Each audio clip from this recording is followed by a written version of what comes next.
Liatin lah itu Zen, gini Wak ya, ini di sini, Ade duduk di sini, Ica di sini, yang Aicha lihat di sini, udah heboh lah gitu kan aku storyin. Sampai waktu aku menstorikan studio ini, ada sesuatu yang tertangkap. Kalian boleh lihat dulu videonya. Ini Ica lihat di sini sedang duduk. Ya duduk antara dua sujud. Ini nggak bisa di dalam itu juga nggak bisa buat sholat tuh. Begitu ya, takut. Begitu ya, takut.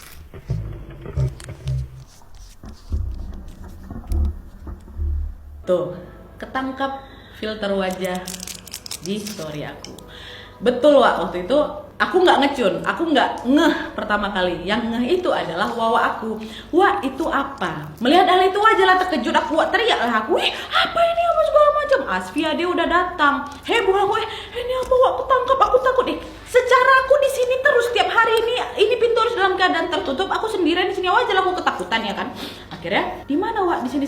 Akhirnya masuklah kami. Dicoba. Karena mungkin kita mikir, oh mungkin itu adalah filter yang ketangkap karena laci aku ini dalam keadaan seperti mulut, terus di atasnya kebetulan ada kayak barang gitulah yang bisa menangkap, mungkin itu jadi mata, itu jadi mulut gitu Wak. Kata gitu Mbak, kata si Asfi, udah Mbak tenang aja gitu kan. Mungkin mereka juga menenangkan aku. Dahnya waktu dicek, aku rekam juga menggunakan filter yang sama, tapi tidak ketangkap lagi. Dan yang ketangkap pada saat yang rekaman story aku yang pertama kali itu. Dan kalau misalnya kalian lihat di situ kayak lagi mangap apa ya, mungkin itu gara-gara pas aku rekam itu sambil bergerak apa kayak gimana. Cuman ya wallahu alam, aku juga nggak bilang itu berarti ketangkap sosok itu tuh gitu kan. Aku juga nggak bilang kayak gitu. Cuman kok ya bisa kebetulan kali, kalau mungkin ya insya Allah itu adalah lagi error aja filternya. Jadi kebetulan pula pada saat aku lagi heboh menceritakan itu, besoknya ketangkap itu yang di sini. Makanya kalau misalnya kalian nggak ada beberapa di videoku tuh aku selalu kayak agak trauma aku ngeliat laci ini memang gitu loh. Tapi dibalik itu semua ya takut, wajar Wak. Penakut aku, iya pasti. Tapi setelah itu aku ya udah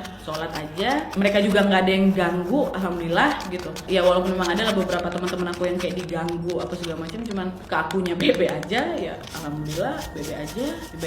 Ya nggak apa-apa, biarin aja gitu. Walaupun memang sesekali adalah di studio ini kayak kayak diliatin ya, kok aku kayak gitu. Nah kalau udah ada ngerasa kayak gitu, biasanya selain doa aku ngajak kawan aku, duduklah di sudut itu, kawanin aku syuting. Tapi gimana menurut kalian, kalau memang kalian udah ngeliat video tadi itu, apakah memang ketangkap memang karena error, atau mungkin ada, kalau memang ada tolong kasih penjelasannya apa. Terus sama juga kalau memang itu karena errornya glitch dari filternya, juga kasih tahu alasannya apa biar agak sedikit menenangkan aku. Karena juga ada beberapa Wawa aku yang kayaknya indie om lah gitu, jadi dia bilang iya Kak, di situ ada, itu yang ketangkap ya cewek itu gitu. Tapi yang jelas setelah aku post itu ya ada yang pro kontra, kayak ya itu tadi, itu gara-gara glitch, atau memang bahkan ada nih yang aku bilang yang agak sedikit pro karena dia sih ngaku dia indigo. Iya Kak, itu adalah sosok yang Kakak lihat, dia cuma bilang gua ada Nat gitu, udah lo tenang aja kayak gitu. Tapi aku nggak tahu nih kalau memang ada dari Wawa di sini yang bisa yang punya keahlian, ya kalian lihat aja sendiri videonya, kalian bisa komentar di kolom komentar di bawah gitu. Ya Wak ya, itu kisah pertama. Dan ada lagi sini kisah yang satu ini yang terjadi di sini juga, menurut aku ini singkat, padat, seram Wak. Kita beralih ke cerita di wardrobe. Jadi itu ada satu kejadian nih yang mengalami itu tukang servis AC.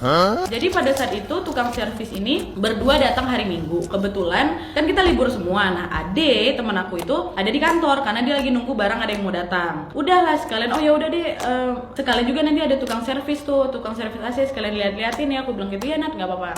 Udahlah, Ade duduk di meja meeting sambil nonton. Datanglah dua tukang AC ini. Yang pertama di servis adalah ruangan aku. Yang pertama kali selesai di servis adalah ruangan aku. Lanjut ke ruangan wardrobe. Nah pada saat mau masuk ke ruangan wardrobe, mereka udah kayak berdua itu masukin tangga. Terus adalah beberapa peralatan-peralatan yang mau dipindahkan dari ruangan aku ke ruangan wardrobe. Nah yang satu temannya si abang ini lagi di luar, nggak tahu lagi bersihin apa. Yang satu lagi yang badannya agak sedikit berisi, dia ngambil beberapa barang dari ruangan aku, mau masuk ke ruangan wardrobe, ruang sebelahnya itu kan. Adi ngeliat pada saat lagi nonton kayak gitu, masnya waktu masuk udah dalam keadaan masuk dalam pintu ya Wak.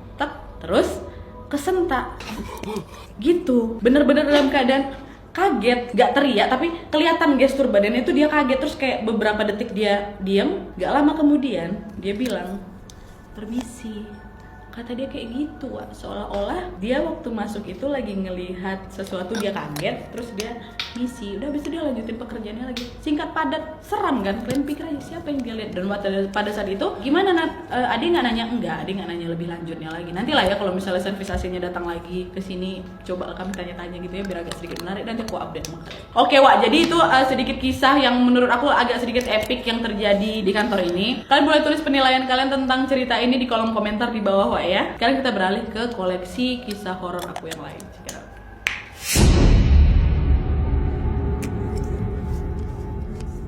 Oke Wak, kisah kedua ini berasal dari tim Shalita, yaitu Sheila. Jadi kisahnya Sheila itu waktu SMK di Bandung Wak. Jadi SMK-nya ini dia kayak pakai sistem masuk siang pulang sore itu loh. Ada nggak sih? Aku juga sempat dulu di SMP ngalamin kayak gitu. Jadi setiap beberapa kelas itu kayak nggak semuanya masuk pagi gitu loh. Jadi ada kayak gantian, ada masuk siang, mesti balik sore. Nah Sheila kena kelas Sheila kena di sistem masuk siang balik sore itu. Nah udahlah itu kan. Waktu jam istirahat ceritanya. Waktu jam istirahat, si Sheila ini di dalam ruangan, gak ikut istirahat. Kawan-kawannya semua istirahat, di ruangan itu dia sendirian. Nah Sheila punya sahabat Wak, kita sebut aja nama sahabatnya Ade ya. Waktu si Sheila ini sendirian, Ade lagi pas kebetulan lewat depan kelas. Dia lihat, kok sendirian kawan aku itu, katanya kan. Disamperin lah gitu. Kok nggak ini, Sheila nggak istirahat? Nggak lah, aku di sini aja, kata Sheila kan. Udah ngobrol-ngobrol mereka, cerita-cerita gitu kan. Biasa aja. Biasalah. Udahnya si Sheila ini bilang, bangun dia. Wak, temenin aku ke toilet lah, kata dia kayak gitu. Nah yaudah yuk, kata si Ade kan. Dah keluar kelas mereka jalan ke toilet. Waktu mau jalan ke toilet, mereka ngelewatin toilet guru. Nah waktu itu si Ade bilang, weh Sel, nggak ke toilet guru aja. Karena gini Wak, si Sheila ini punya kebiasaan setiap kali kelas mereka dapat gantian masuk siang balik sore, Sheila ini selalu memakai memakai toilet guru karena lebih bersih, lebih dekat juga gitu kan. Cuman pada hari itu si Sheila-nya ngelengos, nggak lah dia ke toilet umum aja, kata dia kayak gitu. Nah ya udahlah, kata si Ade gitu kan ya. Dalam hati Ade mungkin Allah nyesel aku nemenin kau, aku taunya kan kau ke toilet guru aja biar dekat gitu kali ya. Terus ya udahlah, jalanlah mereka berdua. Nah itu dalam keadaan sekolah nggak begitu sepi Wak, karena kan lagi jam istirahat. Dah jalan mereka ke toilet umum. Waktu udah nyampe, udahlah masuklah si Sheila ini ke toilet. Ade nunggu di depan toilet itu, ada cermin gitulah, dia main handphone kan Wak, main handphone. Nah kemudian dia lihat ada pesan, ada SMS dari Sheila. Dia tanya, Ade kamu di mana? Kata Sheila. Nah pada saat itu si Ade mikir, oh ini mungkin SMS tadi siang kali ya, baru aku baca sekarang. Nggak dibalas lah sama si Ade, karena dia tahu kan si Sheila dalam toilet. Dannya gak lama kemudian Wak, telepon masuk dari Sheila ke handphone Ade. Nelpon, kan lagi di dalam toilet dia. Sebelum angkat, si Ade bilang, Sel, apa Ade? Bentar apa? Kata dia gitu. Wih, dalam toilet deh. Kenapa sih Sheila nelpon aku? Diangkat sama si Ade. Halo, katanya. Ade, kamu di mana? Suara Sheila. Hah?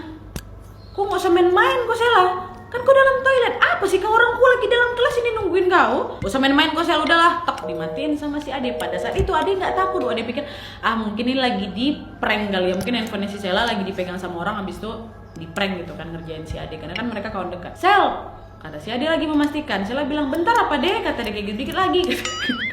Enggak kok, Sheila dalam ruangan, dalam toilet. Udahlah dibiarin lagi sama Ade. Nggak lama kemudian keluarlah itu si Sheila dari toilet. Iya kan, betul kan Sheila di prank aku ini, kata si Ade. Dah, si Sheila keluar, dia cuci tangan. Terus dia betul-betul dipastiin lagi, Sheila kok ini, tapi kok suara ini yang tadi mirip kali sama si Sheila. Dan pada saat itu seingat Ade, si Sheila nggak bawa handphone. Makin kuat lah kedugaan dia kan, oh ya Allah aku di prank gitu kan. Dah itu si Ade nungguin Sheila cuci tangan. Cuci tangan dalam materi kok lama kali anak cuci tangan kan. Dan cuci tangan, dah kibas-kibas, Sheila datangin Ade. Woi, diam-diam mbak. Dah itu ditungguin sama Ade kan, si Sheila cuci tangan. Lama kemudian Sheila mendekat ke si Ade. Sheila bilang, udah tahu kan?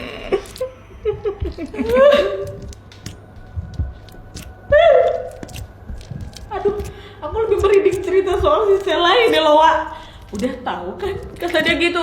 Si Ade kedengar itu pontang-panting teriak, dia heboh satu sekolah itu, keluar dari toilet, terjatuh dia nggak pingsan, terjatuh. Malah kata Sheila, hebat kan kak, nggak pingsan dia, jatuh.